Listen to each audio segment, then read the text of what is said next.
connect, serve, and grow is what you can expect at the House of Reconciliation. Leadership, community, education, wellness, and participation is part of our plan for your spiritual growth and success. Family and faith is a core value for the House of Reconciliation, working to help people find their purpose. Want to make an impact in the kingdom? Ready to tap into your future? Meet us at the House Sundays with Pastor Reginald Campbell. www.houseofreconciliation.org. That I received today, it's not only for me, but to be shared with others, that they may grow in Christ as well as myself, for the purpose of successful living. Thank you. You may be seated. The whole scope, and want to welcome in those that are joining us.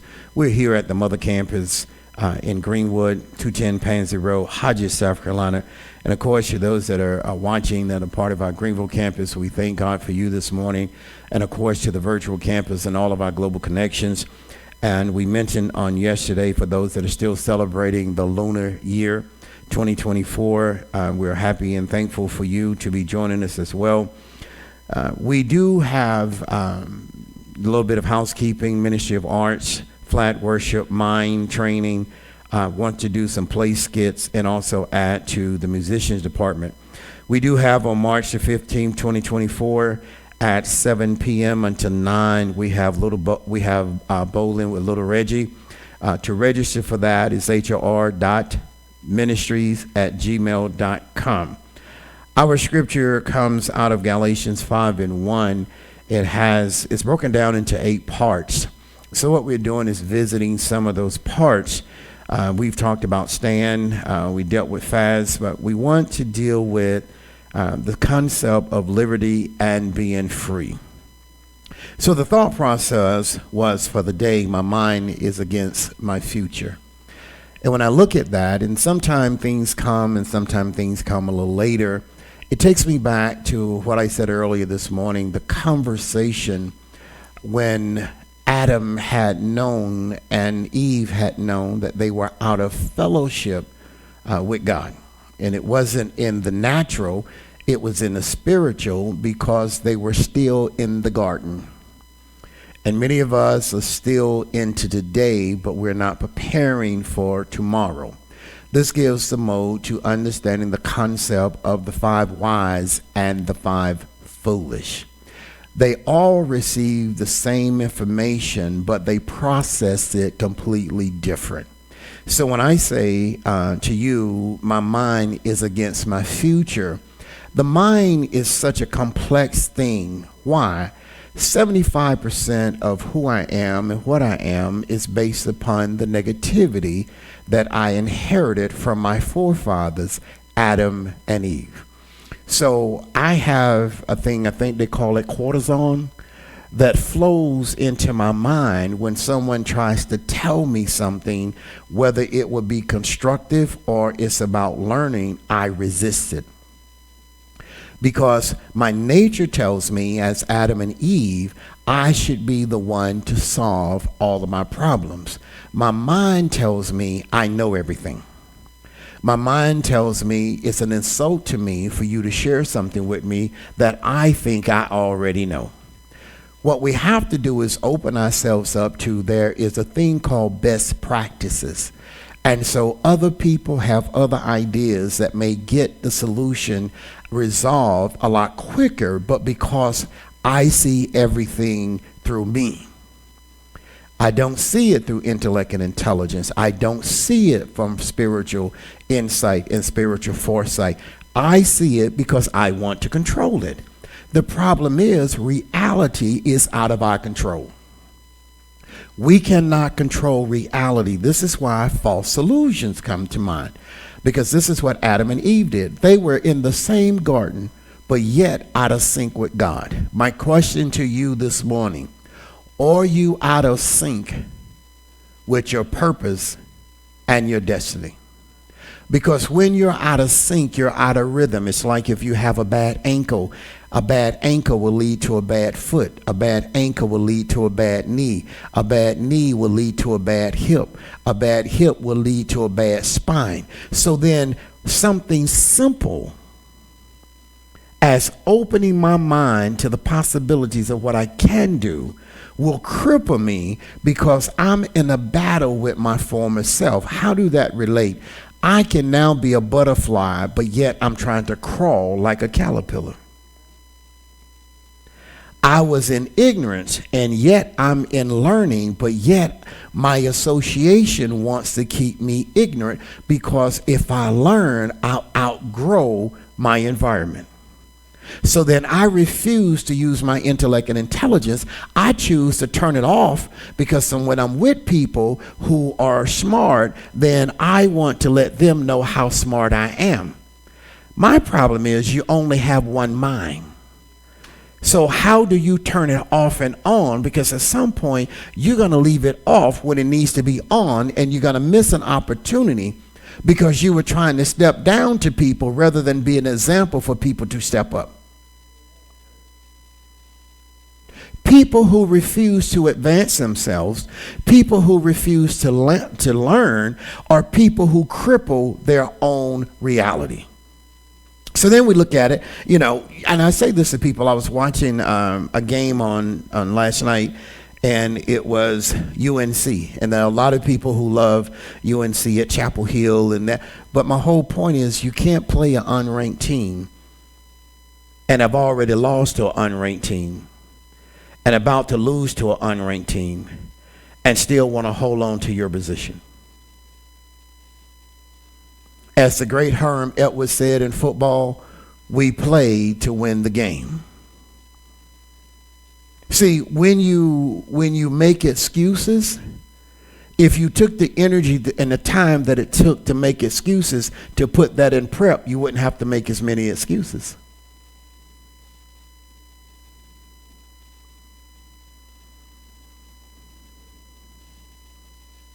In the time that it takes to get angry, and the time it takes to get in your feelings and to get loud, getting loud with people does not show your intelligence. Getting loud with people to say is really saying your emotions are about to get out of hand.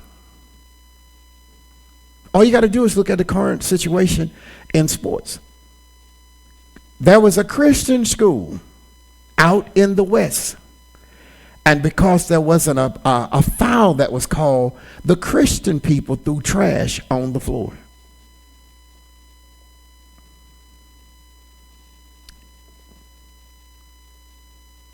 If the church isn't the example, then who is? So God called Adam and Eve, or he actually called Adam and said, "Where art thou?" God knew where he was. He was in the garden, but out of fellowship. Because he and his mate had chosen to use a process that wasn't authorized.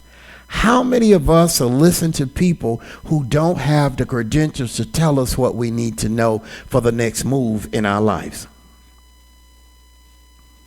I just talked with someone, and they were talking about a situation in their job, in their particular field, and they were saying that they were told all these rules and all this stuff, and they would lose 35% of their pay if they were to go and try to do this and do that. And I said, don't go to your HR department at your location. Go to your corporate HR and ask for a 45-minute phone conversation. Jot down your concerns and ask them, is this in the rules of HR for the company? See, you living off of somebody told you so. And my supervisor said, and they told, and I heard some of the dumbest information I've ever heard in the world. But they said they don't have a name.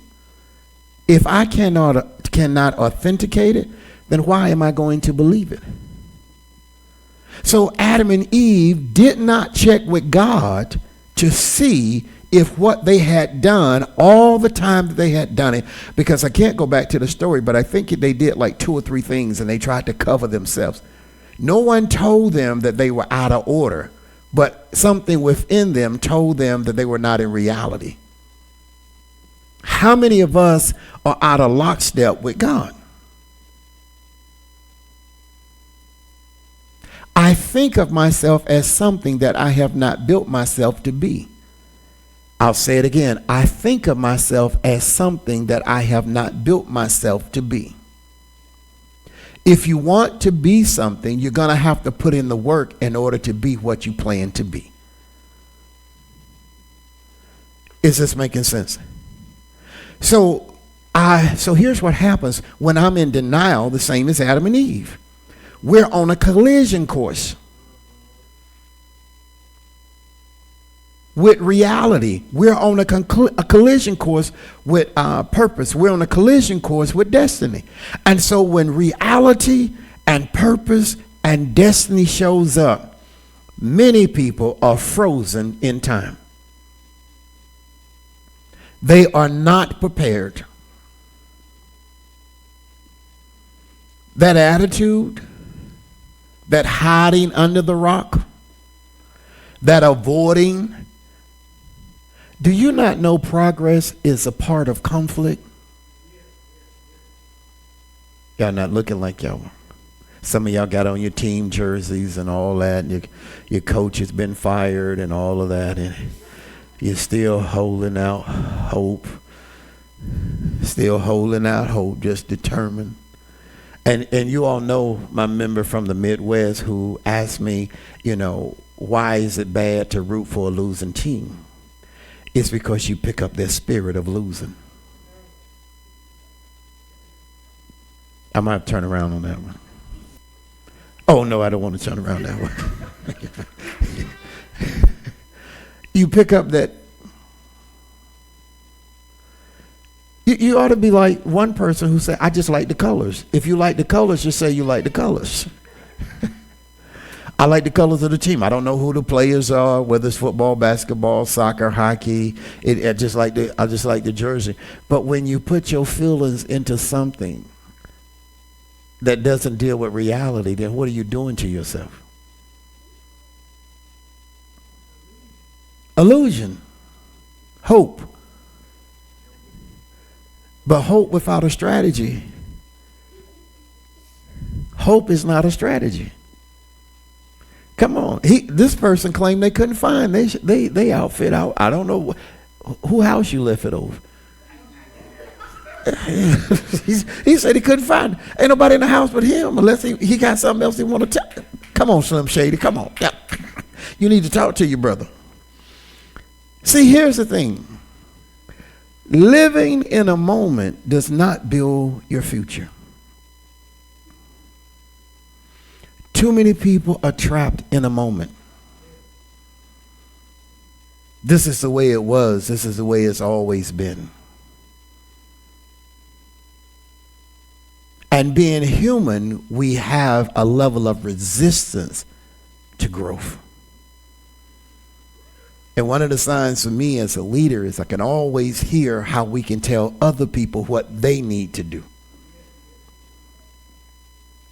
We can manage everybody else but ourselves. Honey, I would do this. Child, you ought to do that. I tried this. Take your own medicine.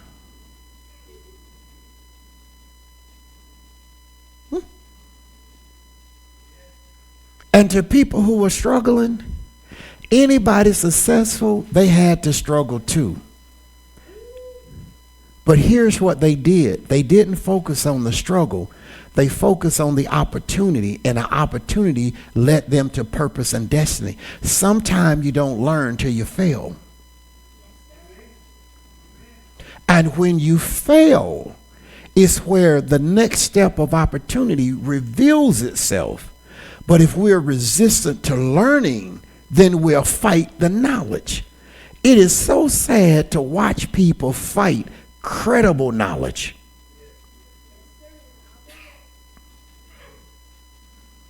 So God will inquire on you to see where you are with his purpose. Can I take you to a little place real quick? I think it's in John 15, 1 and 2, where he says, he cutteth every branch. If you are not producing then what did they call it? He is the gardener. Then the gardener comes to cut you so you can produce. Prune. Somebody say that's a problem. Because I'm already struggling. He cut you. God came to Adam and said, "Where art thou?" See, the problem is no one wants to live with an expectation, but everybody wants to demand an expectation on everybody. And the worst one, well, not the worst one, but one of the worst ones is I expect for you to be on time, but it's okay for me to be late. How many people have said, "I got things to do"? Everybody has something to do. Disasters happen when faking runs into reality. The complexity of our minds. One complexity is me. The other complexity is my emotions. The other complexity is my intellect, my intelligence. The other complexity is my gift. So sometimes we're in a struggle with our own reality because we're so preoccupied trying to govern and manage other people rather than focus on us. How do we get the best out of other people but never get the best out of ourselves? So there are two things here that we look at, especially, and it all begins with prayer. Because prayer has to bring us into reality. Prayer has to bring us into timing. Now, it isn't prayer that I get away with it. It isn't prayer of a victim's prayer. It's a prayer of reality. Hear how prayer really should begin. Lord, if it's your will.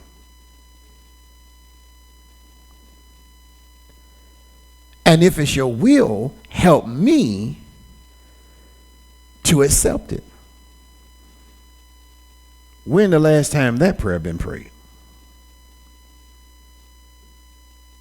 Because we like the one won't he do it. And we like the one won't he do it even when I'm wrong. So if God keeps doing it while you're wrong, what will motivate you to ever do it right? He says that he will withhold no good thing from us for those who walk upright. We don't have any intentions because we got excuses for our failures. Come on. So we use this thing, pray for me. No, you pray for yourself. Didn't nobody like that one. Because there are four things God does not take away from you. Anybody know what they are? Attitude, behavior, no focus. Why y'all say that so sadly? Like it's like the mortgages due today. And they're saying, you know, come on, say my attitude, my behavior, my focus, and discipline. That's called free will. God never takes that from you or I. You have a right to have whatever attitude you want, but there are penalties and there's opportunities for the wrong and the right attitude. Lord, if it's your will. Number two, thank you for supplying my needs. It's our wants that we run into problems. Most people, not all, most people have more today than they've ever had, and they're more unhappy today than they've ever been. Because the more we get, the more we want, and the more dissatisfied we become with what we have. As I get ready to close, our mind sometimes hasn't caught up with our reality. There was a beautiful thing that I had. Let me see. I may jack it up. Let me see if I can get it. I want to share it with you. I thought it summed up what we were saying. I asked someone, I said, was the class this morning? They said it was thick and heavy, but it made you think. And it says, it makes you realize where you're at. It introduces to you to stop faking it till you make it. And then start really focusing on where you need to go. I'll say it again. Because I asked, because it's like sometimes it's like kind of just, and I know we're trying to soak it in and absorb it, but I wanted to inquire, and it says, it causes you to realize my mind is against my future. I could be doing better. It's my choices that's influenced by my behavior.